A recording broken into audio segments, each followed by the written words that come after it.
मेरा हृदय अभी भी स्वीकार नहीं कर रहा है कि बापूजी ने गलती की है। यदि ये मुझे सही सुनने को मिला है तो मुझे बहुत बड़ी खुशी हो रही है।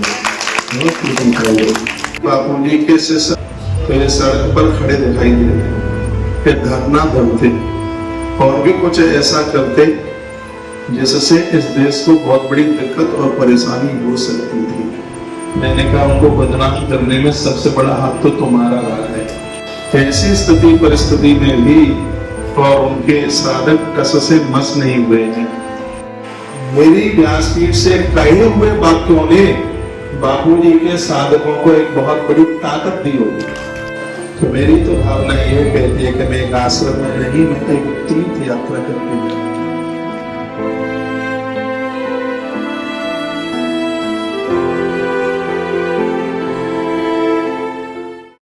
मेरी व्यासपीठ से कहे हुए वाक्यों ने बापूजी के साधकों को एक बहुत बड़ी ताकत दी होगी। उनको जरूर लगा होगा इस देश में कम से कम एक बहादुरी रखता हुआ कोई तो है जो बोल रहा है। इस सनातन धर्म के लिए बापूजी ने बहुत कुछ किया है, इतना बड़ा योगदान किया है, सदियों तक इस योगदान को भुलाया नहीं जा सकता।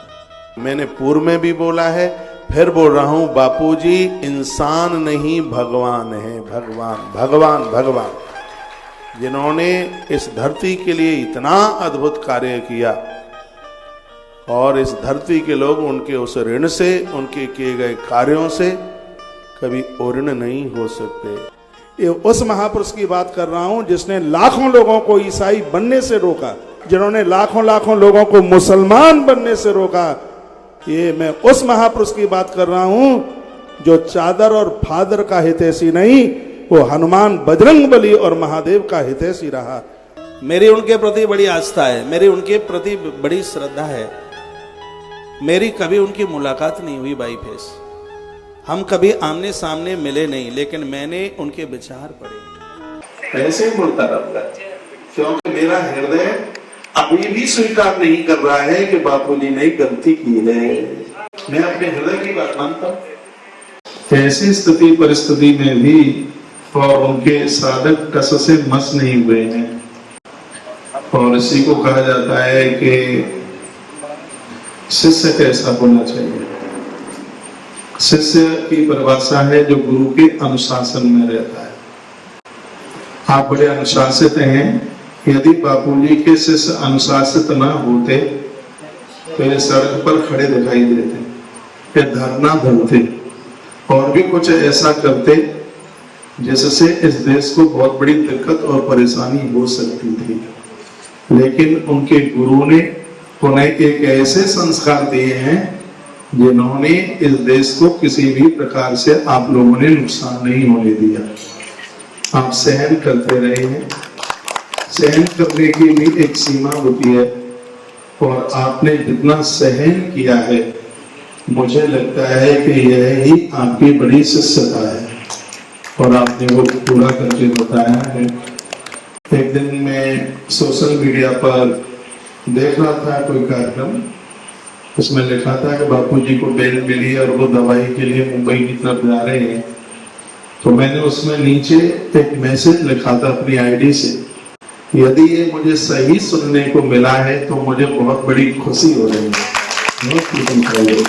मैंने मैसेज में लिखा था, पता नहीं मंगल में चैनल तक कुछ था, ऐसा ही था कोई उसके नीचे।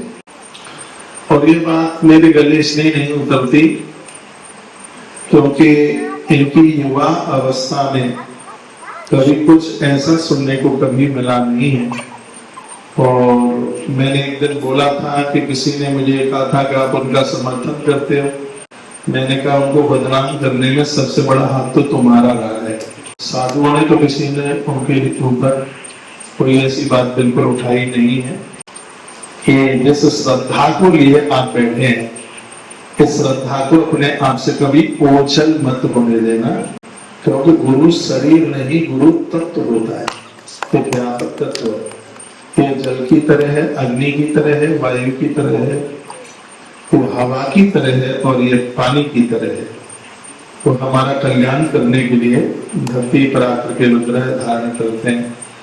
बापूजी ने कितने लोगों को विधर्म में जाने से रोका, कितने लोगों की उल्टी पुल्टी चीजें छुड़ाई, उनको एक नूतन जीवन दिया, नया जीवन दिया। तो ये तो कोई तत्वदर्शी, कोई गुरु ही कर सकता है। जो उन्होंने यह किया है वो भुलाने के लायक नहीं है बिल्कुल भी। और उनके पांडाल में जब साधक इकट्ठे होते थे तो उस दिन ये नहीं कहा जाता था कि आयोजन हो रहा है, ये कहा जाता था कि इस नगर में कुंभ लग गया है। ऐसा होता। मेरा विद्यार्थी काल होता था, मैं वृंदावन में था और उनका वृंदावन में आयोजन हो रहा था। अभी मैंने अपनी लाइफ में इतनी पब्लिक नहीं देखी इसमें। और ऐसा ही नहीं है कि वो सब्जी मंडी की भीड़ रही हो, वो साधक थे। कार्यक्रम वृंदावन में हो रहा था, लोग उड़ीसा से चल के आ रहे थे। इस महापुरुष ने जो अलग जगाया वो बहुत अद्भुत रहा है। और याद रखना, ये सब चीजें बिना तप के नहीं होती, बिना तपस्या के सब चीजें नहीं होती है। इसमें बहुत बड़ा त्याग, इसमें बहुत बड़ा समर्पण होता है। लोग भले ही कुछ भी कह दें, लेकिन ये प्रकृति का संदेश है, जिसने बहुत कुछ त्यागा है उसी को ही मिला है। तो मैं आज इस आश्रम में पहुंचा हूँ, तो मेरी तो भावना ये कहती है कि मैं एक आश्रम में नहीं, मैं एक तीर्थ यात्रा करके जा रहा हूँ।